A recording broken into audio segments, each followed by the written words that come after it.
Bismillahirrahmanirrahim. Assalamualaikum warahmatullahi wabarakatuh. Alhamdulillah, kita semua masih diberikan kesempatan untuk dapat berjumpa kembali. Bagaimana hari ini kabarnya teman-teman? Mudah-mudahan kita semua selalu diberikan kesehatan oleh Allah Subhanahu wa Ta'ala. Nah, kita bertemu kembali dalam pembelajaran PPKN bersama dengan Ustazah Ais. Sebelum menonton video, pastikan teman-teman menonton videonya hingga tuntas.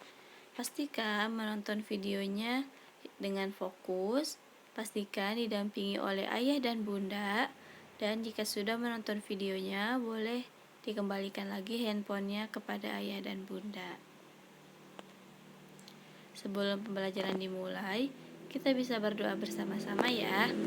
Sikap berdoa, tangannya diangkat, kepalanya ditundukkan. Doa sebelum belajar. Bismillahirrahmanirrahim. Rabbi zidni ilman warzuqni fahman. Ya Allah, tambahkanlah ilmu kepadaku dan berikanlah aku kefahaman. Alhamdulillah, kita dapat berjumpa kembali di tema 7, yaitu perkembangan teknologi, dengan subtema 2, perkembangan teknologi produksi sandang. Nah, produksi sandang itu yaitu produksi tentang pakaian. Allah Subhanahu wa Ta'ala telah berfirman dalam Quran surat An-Nahl ayat 81, yang artinya, dan Allah menjadikan bagimu tempat bernaung dari apa yang telah Dia ciptakan, dan Dia jadikan bagimu tempat-tempat tinggal di gunung-gunung, dan Dia jadikan bagimu pakaian yang memeliharamu dari panas, dan pakaian baju besi yang memeliharamu dalam peperangan. Demikianlah Allah menyempurnakan nikmat-Nya atasmu agar kamu berserah diri kepadanya. Nah, sandang itu adalah pakaian yang diperlukan oleh manusia sebagai makhluk berbudaya.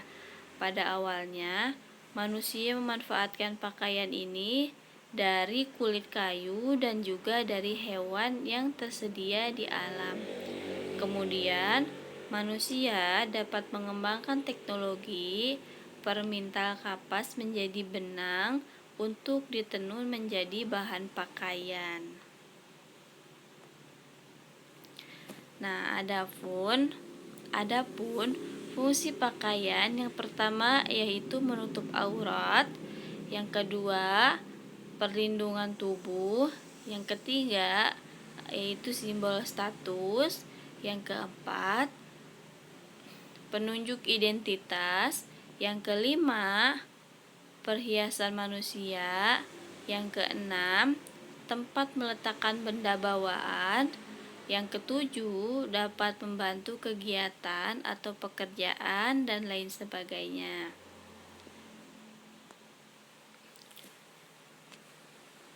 Nah, untuk lagu temanya yaitu Bernada Balonku. Kita bernyanyi bersama-sama ya.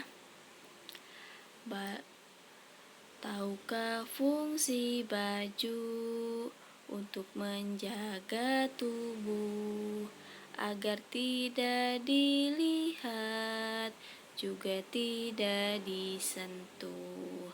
Baju menjaga tubuhmu, hey, dari cuaca panas, dari udara dingin, nyaman sepanjang waktu. Nah, alhamdulillah kita akan memasuki pembahasan kita, yaitu masih tentang keberagaman individu di lingkungan sekitar.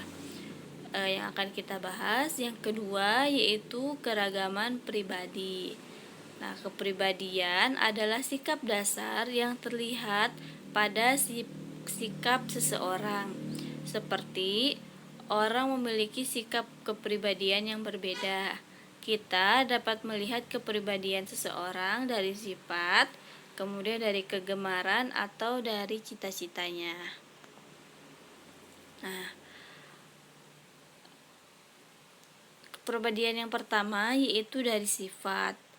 Sifat seseorang selalu berbeda-beda, yaitu ada yang memiliki sifat pemalu, ada yang memiliki sifat periang, pemarah, dan lain sebagainya. Nah, yang kedua, kita dapat melihat dari hobi dan juga dari kegemaran.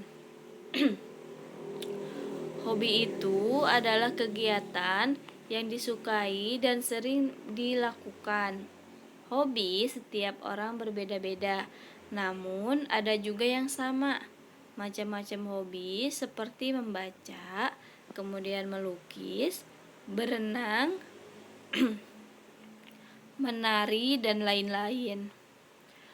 Untuk kegemaran yaitu adalah suatu yang sangat disukai seperti warna, makanan, minuman, dan juga lain sebagainya. Kemudian yang ketiga adalah cita-cita. Cita-cita adalah merupakan impian yang ingin diwujudkan.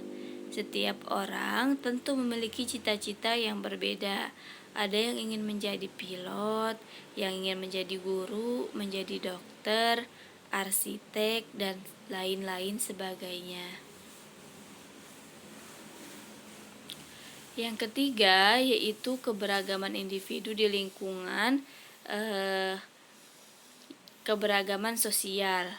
Nah, ciri khas individu dapat kita lihat dari kehidupan sosialnya, seperti dari suku bangsa, kemudian dari bahasa daerahnya, dari budaya, agama, dan juga pekerjaannya. Nah, yang akan kita bahas terlebih dahulu yaitu ada suku bangsa. Indonesia ini merupakan negara kepulauan dan penduduknya terdiri atas beragam suku bangsa.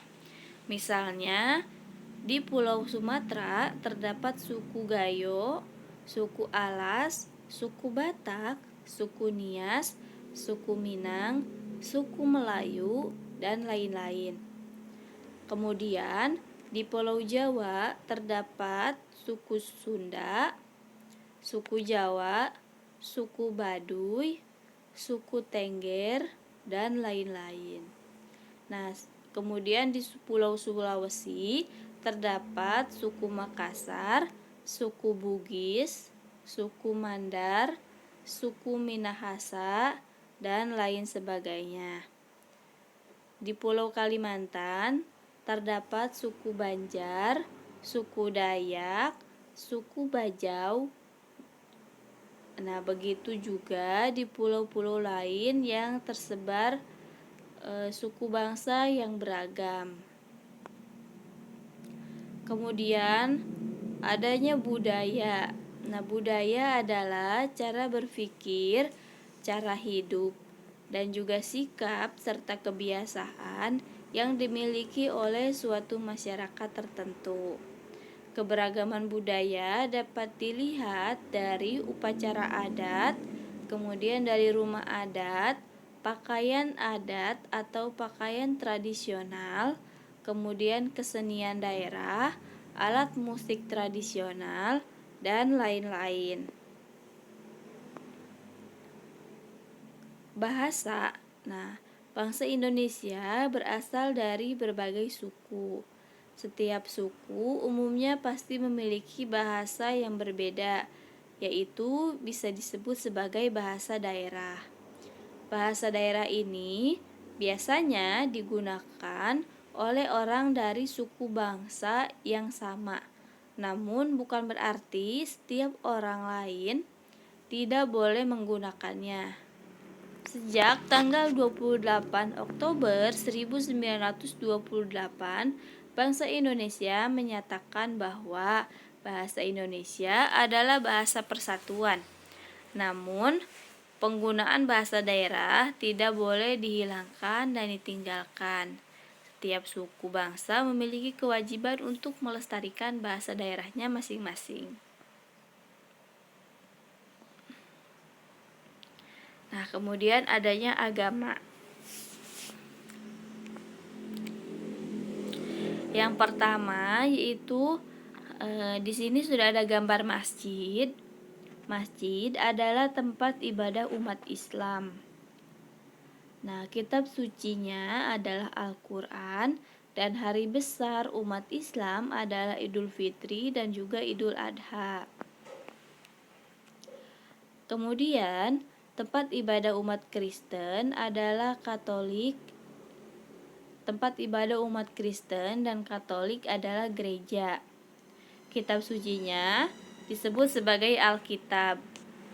Nah, hari besar umat Kristen dan umat Katolik adalah hari Natal dan juga hari Paskah.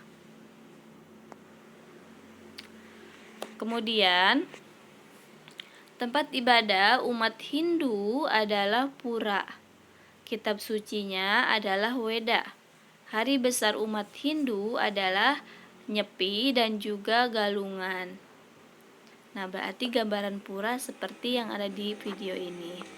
Kemudian, tempat ibadah umat Buddha adalah wihara.